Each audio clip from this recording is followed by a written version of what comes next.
pinangunahan. Naging mahirap ang pang-iintriga ng lahat sa kanyang pagkatao. Pero ngayon, siya naman ang pakikinggan, ang katotohanan, ang sagot sa mainit na tanong ng bayan mula mismo kay Charisse. The Buzz Big Exclusive. Mahirap ito itanong. I don't know how to phrase this.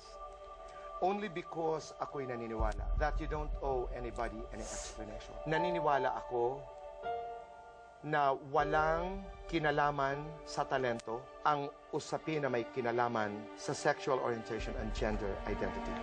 Pero kinakailangan itanong, kaya itatanong ko.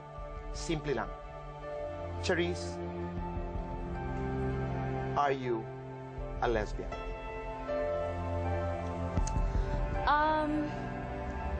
Tito Boy, meron po akong chance na gawin po lahat ng to internationally. Chance, ibig sabihin, itong pag-uusap na ito doesn't have to happen here in the Philippines. Okay. Pero pinili ko po dito dahil malaki pong utang na loob ko sa mga Pilipinos. Dahil na-feel ko na gusto ko pong sila. Sila yung makaalam kung ano man po ako, kung sino man po ako. Opo, tomboy po ako. Hindi ko po alam kung ano yung problema doon. Kasi para po sa akin, wala pong problema yun. Ngayon, gusto ko pong humingi ng patawad sa mga hindi po nakaintindi, sa mga hindi po makakaunawa, sa mga hindi po ako matatanggap. Sorry po. Naiintindihan ko po kayo. Pero sa lahat po ng makakatanggap, makatanggap po ako, maraming salamat po. Pero sa ginagawa kong to, gusto ko lang na sabihin sa inyo na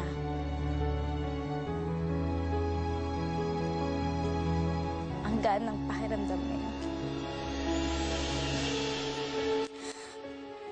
Na makakalabas ako ng bahay na wala akong itatago. Wala akong masasagasaang tao dahil wala akong tinatago. Sorry, Mami, Carl, pero ito ako. Proud ako sa sarili ko. Mahal ko ang sarili ko. Kaya ako po ginagawa ito.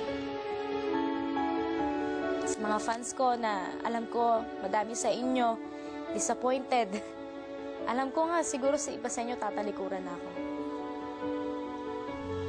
Sorry. Alam niyo na sincere akong tao from the bottom of my heart. I'm so sorry. Naiintindihan ko. Charisse, gusto ko lamang iklaro. Nagsosorry ka not because you're a lesbian. Nagsosorry ka lamang because alam ko po na nasaktan sila. Nasaktan sila, nag-out ka at hindi dito ini-expect. At dito sa ating kultura, hindi ito normal, usual na paraan. Yes, po. Dahil kadalasan itinatago para matuwa ang publiko, matuwa ang mga fans. Yes, po. Pero pinili mo magsabi ng totoo. Pinili mo magsabi ng totoo dahil yun ang tama. Do you hope na isang araw makapagpatrabaho tayo sa isang bansa, sa isang bayan, sa isang mundo, sa isang industriya na hindi tinitingnan ang kasarian, kundi talento? Naniniwala po kung someday darating po yan. Siyempre, mahirap po ngayon. Pero naniniwala po akong someday na lahat po tayo lalabas at magtatrabaho pantay-pantay lang. Kaya nga minsan sinasabi, are you gay? Well, are you straight? Pareho lang naman yun eh. How do you feel? Do you feel free? So, how did you react to this article? I mean, look at it. Sobrang, nako, kung pag-uusapan ulit natin ang utang na loob ko. Ninang boom. Diba? Sobra nagpapasalamat po ako dahil isa po siya sa mga tao na unang nakaalam na ganito po ako. Talagang kinig po niya isip. Nagpapasalamat po ako. Sobra. I love you.